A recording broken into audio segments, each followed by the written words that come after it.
یو ځل حضرت جبریل علیه السلام راغی رسول الله مبارک له. نو د حضرت جبریل علیه السلام په دې مخ کې لږ د خفګان اثراتو انسانی شکل کې. نو حضور پاک ته تپوس وکړ جبریل زه پریشانه غوندې نه وی الله رسول یم ولې وی نن ما ته خدای وی چې دوزخونه وګوره. نو ما دوزخونه وکتل نو خپه شوم ډېر چې دې ته هم د خدای بعضې بندګان دننه کېږي. نو جبریل دوزخونه که دوزخه وی نه اووه دوزخه دي اووه دوزخه دي یو بل د پاسه دي الله رسوله یو لاندې طبقه یو بره بره بره بره بره دې کې به څنګه په طبقو کې به څوک وي د الله رسول ټولو لاندې طبقه کې به منافقین ان المنافقین لفی الدرک الاسفل من النار. منافقین به لاندې پراتی. منافق پیژنې دوه قسمه دی یو عقیدوي دی یو عملی دی. عقیدوي منافق هغه دی چې په زړه کې کافر دی په خوله مسلمان لکه عبدالله ابن ابی او د هغه ملګري زړه کې کافر په خوله مسلمان مونځ به هم کوي د سره. عبدالله ابن ابی به جهادونو لم ته مونځ به هم کو روژې به هم نیولې لیکن نه د پیغمبر دشمنو د دین دشمنو چې دا دین به کله تباه کېږي. نو چې څوک په ظاهر منظم کوي پټکې دیم وي ګیره دیم وي هر څه دی وي خو چې دړه نه د دین دشمني کې د اسلام به کله ختمېږي دا مسلماني به کله ختمېږي دا د مسلمانانو د عمل به کله تباه کېږي. دا منافق دی دا خطرناک شی دی دی بلاندې درجه کې. دا ګورې زمونږ په دې وطن کې بعضې خلک راوته دي خفه کېږه ما بعضې ښځې او سړي دي په دې کوڅو کې ګرځي د دین خلاف. مخکې ورځو کې سوات ته تلم سوات یو مولانا صاحب خبره کوله چې یو د انجیوس ښځه وه جنۍ وه دا خو بربنډې ګرځي. نو دا یو کور ته ننوته او په هغه کور کې یو ښځه ناسته وه د کور کار یې کو او مخامخ په اخور غوا تړلې شوې وه. ګوره اوس ښه د دین دی دشمنۍ ده. اوس دا د انجیوس دا جنۍ چې دا نیمچلو پټی په سر ده او مټې ښکاره دي او لاندې پنډیم په ګیټیم ښکاره دي او نری جامې چولې دي او سر تور دی نیمه بربنډه ده. دا اوس هغه ښځې ته وایي ته څه کوې په دې کور کې هغه ښځې ته وایي او ته څه کوم خو د کور کار کوم که نه وی بار نه ګرځې وی بار څه کوم نه څه کار روزګار وی کار روزګار مې خاوند کوي که نه خطاړو بار وځې نه نه به دې کور کې هم که نه دا مونږ پښتانه وي ښځې له خو یا کور دی یا کور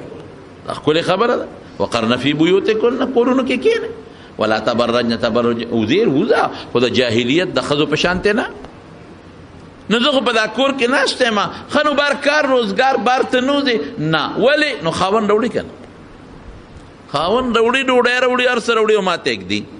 او زه وله خدمت کوم. نو د جیو دغه جنۍ ورته وایي وایي ښه نو پته په دې غوا کې څه فرق شو دې غوا هم بار دنیا ونه لیده او تا هم بار دنیا ونه لیده ور اوس ښه دی تخرې ته دې غوا هم بار دنیا نه ده لیدې او تا هم بار دنیا نه ده لیدې. غوا له هم ګیا راوړي خوري او تا له هم خوراک راوړي خوري غوا هم خدمت کوي پی والا ورکی سوټې والا کوي او تم والا لګیا خدمت کوي. نو پتاو په دا غوا کې څه فرق شو دا ښځی په دې پوهیوله چې نیکبختې بار وځه وګرځه چې دنیا ووینې سړی یې اینې او ته یې نه یینې ته غوا کې څه فرق شو. وایي چې دا خبره یې ښځې ته وکړه نو دې کې د دې کور والا خره را دننه شوه اخري خبر په سارا سری کنه را دننه شوه. ښځه ورته وایي هغه انجوز والا جنۍ ته او دا خبره خو دې ټیک ده چې ما د غوا کې فرق نشته خو ستا او د خره کې څه فرق دی دا خرم بار ګرځي دنیا اینې او تم بار ګرځي دنیا اینې د خره کې هم پړې نشته او تا کې هم نشته چې په کومه لاړې دا خرم په ډیرانونو ګرځي او تم په ګندونو پسې بار ګرځي سړو سره هلکانو سره پوټولو کې شپې ډیرانونه نه دي هم آزاده او تم آزاده هم لږ ساعت له کور ته راشي تم لږ ساعت ته کور ته راشي هغه هم لګیا ده پیدا ته اخلي او بار چکرې تم. نو تا او د خره کې څه فرق دی وی د انجیوس جنۍ دوپټه په سر کړو غرې وال دا به خبرې به راته په ذهن کې کوي کله به راته وي مړی په دا بچي علم څه لکې دا زړې خبرې دي خلک سپومې ته وختلو خلک کم خوا لاړلو ته کم خوا روانې خلک د سپومې ته نن ورته دي وخیږي زه به د رسول الله مبارک طریقو پسې ځم دین او ایمان به مې دی خلک دي دي د سپومې نه خو څوک نه منې کوم شریعت خو د سپومې نه څوک نه منې کوي خیجه د دې خلکو دا خیال دی چې ګنې دا شریعت یو تنګ شی دی نه شریعت تا د دکاندارۍ نه منې کوي کوا د یو پسې دوه جوړ کا دوه پسې درې جوړ کا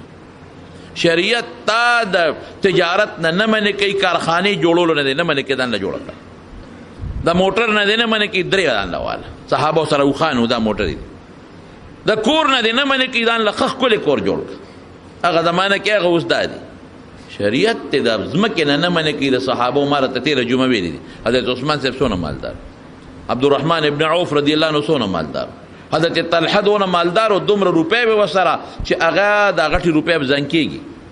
نو دا به په نوکرانو نه شوې صفا کولې دونه وي نو په میدان به یې واچولې نو اوښان به یې پرې ګرځول په هغې به یې صفا کولې عثمان صاحب څونه مالدار نو دا د خلکو دا خیال دی چې کني که ما چې ته په بچي علم وکړه یا ګیره مې پرېښوه یا پټکې مې په سر کړه یا د ملا صاحب ته نږدې شم یا د پیر صاحب ته نږدې شم نو بس زه په قلا کې بند شم او په کوټه کې بند شم نه ولې موږ به ډوډۍ نه خورو ته به نه خورې دا ملا به نه خوري دا خلک به نه خوري د دنیا دا ژوند به ته نه تېروې موږ به نه تېروو ته غلطې خبرې دي حضرت امام ابو حنیفه رحمت الله علیه دونه مالدارو چې کله وفات شو په خزانه کې 450 کروڑه درهم پراتو درهم پاکستانی روپے نه 54 کروڑ 56 کروڑ شپږ 50 تا غټ خان سره دونه پیسې نشته دا خو څه خبره نه ده چې سړی عبدالقادر جیلاني رحمت الله علیه دونه مالدارو څومره لوی پیر دی چې جزونه به په بحري تلل او سوداګري به کوي مال ګټل منع نه دي تجارت کول منع نه دي خو خدای باندې یې یو سړیو د امام احمد ابن حنبل ګاونډیو لور سټک به و لورو او چې مړ شو نو یو عالم په خوب کې ولید او تپوس یې تیو چې وی قتل په یو خشته باغچه کې ګرځي او مسجد چرچې خوشحاله دی ورته ویې لکه لوره چې مړ شوې کوم خوا لاړې وی چې مړ شومه نو دې باغ کې جنت کې او احمد ابن حنبل سره په دنیا کې هم ګاونډي هم دلته هم ګاونډي اوس څه کې هغه سره دنیا کې هم ګاونډي هم دلته هم ګاونډي دا ملا صاحب راویښ شو چې راویښ شو د لور کور ته لاړ ښځې ته یې وله ور وډباو وی یاره یو تپوس ته نه کوم ستا خاوند خو ما ډېر ښه ولید خشته سپینو جامو کې په باغچه کې او دا د جنت نښې ښه که یو مړی دې په سپینه جامه کې ولید دا د جنت نښې د اسلام نښې برقه ابن نوفل متعلق اخو هغه زمانه کې مړو چې کومه زمانه کې له حضور پاک ته د دعوت ذکر نور راغلی چې خلکو ته وایي چې ایمان راوړی نو خدیجې رضی الله عنها دې تپوس وکړو وی الله رسوله ورقه خدا ویلي چې که زه جمدې پاتې شم او ته خلکو د وطن نه استې مدد به دې کوم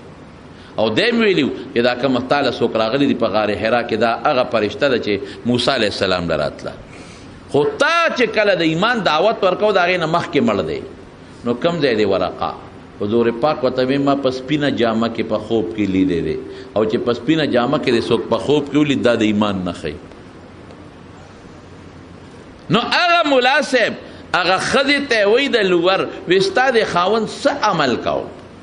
ما ښکلې جامه کې باغچه کې په باغ کې ولید او صاحبه خوشحاله دی چې هلقدمي کوي وی د احمد ابن حنبل ګاونډي یاره وی زما خاوند خو داسې عمل نه دی کړی دغه مونځ او دس پې کوو چټکې و نور څه عمل خو نشته یاره یو دوه عمل دي یو عمل یې دا و چې کله به بانګ وې او د ده سټک به په لاس کې و او اوچت کړی به او اوسپنه له به را براو نو چې بانګ به وې نو سټک به اوسپنه نه براو غاړې ته به کېښود جومات ته به روان شو نیمګړی کار به هم په ځای پرېښود لکه یو سړی خو وایي چې دا شی مې اوچت کړی دی ودرېږه راوخو به بروم که نه ودرېږه دا اوسپنه ګرمه ده دا رانه یخېږي مونځ ته خو لا نیمه ګنټه شته دا ګرمه اوسپنه به ووامه رانه یخیږي اسکاره خرابېږي دا به نیغ کم نو بیا به مونځ ته خو لا نیمه ګنټه بعد خو نیمه ګنټه مخکې نه زه چې به د الله نوم واورېد نو سټک که به اوچته مو نو رابرو بیا نه بس کې به یې ښود مانځله به روان شو د الله نوم دی ته وایي او دویم څه دویم دا چې دی به اکثر بره په چت ودو امام احمد ابن حنبل به هلته ودو خپل کور کې نو ده ته به ښکارېده نو ده به وي یا الله ارمان چې دا بچي مې نه وي ارمان چې مالدار وي ارمان چې اوزګار وي نو ما به دغسې عبادت کړی چې احمد ابن حنبل یې کوي خو څوک هم ټوله ورځ بچو له سټک وه نو د شپې بیا چې مونځ وکړم ماسخوتن نو خوب راشي لاسونه مې خوږېږي نو بس وده شمه نو راپاسم سر مانځله ځمه الله بچی دی ښه ده که دا نه وي نو ما به هم دغسې چل کوم الله که دا کار مې نه کولی دا سټک مې نه و او لږ مالدار وي نو ما به هم د شپې عبادت کوم نو د شپې یو شپې تهجد نه دي کړی خو چې په ډډه به واوړېد او احمد ابن حنبل به یې ولید چې هغه مونځ کوي نو دا ارمان به یې وکړه دا ارمان ګوره الله څومره غیرتي ذات دی د خدای نه غیرتي ذات بل شته ووایه شته نشته دومره الله غیرتي دی دومره غیرتي چې هغه د الله د نوم احترام او مانځله فورا منډه وه او د امام احمد د عبادت متعلق سوچ کول او تمنا او فکر من کېدل رب ذوالجلال جنت هم ورکړو د احمد ابن حنبل ګاونډی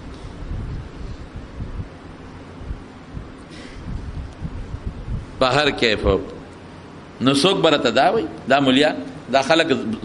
زاړو ته رسوي هلکه ملا دې نه منې کوي دین تنګ تروش نه دی خپل عبادت کوه تجارت کوه زمینداریم کوه او بخورلم هر څه خو چې بانګ ووایي او درته آواز وشو الله اکبر او درته وایي چې حی علی الصلاة باس دی وخت کې که ستا د زرګونو روپو هم تاوان کېږي نو هغه تاوان نه ځان بچ که دکان جرنده کا خو زه په منډه او بخور دی او به دې په خوشې که په باړی بلې باړی ته سورې وکړه چې بل خوا زه مانځله بس زه خدای اواز درته د الله د طرف نه وشو ژبه د مؤذن ده ژبه د بنده ده ژبه د نیازلي ده ژبه د زید عمر بکر ده خو اواز د چا د طرف نه دی الله نه دا نمایندره د خدای ور دې پټې خبرې ته سوچ کوم دی کې ډېر لوی کمالات دي دا نمایندره د خدای حی علی الصلاة منزل راځه شبه او حی علی الفلاح قد افلح من تزکا او چې تا کومه کامیابي غواړې هغې له راځه منډه وه منزل راځه د خدای د نوم احترام وکړه د خدای د نوم احترام وکړه او منځه ته ودرېږه نو موږ څوک نه منې کوو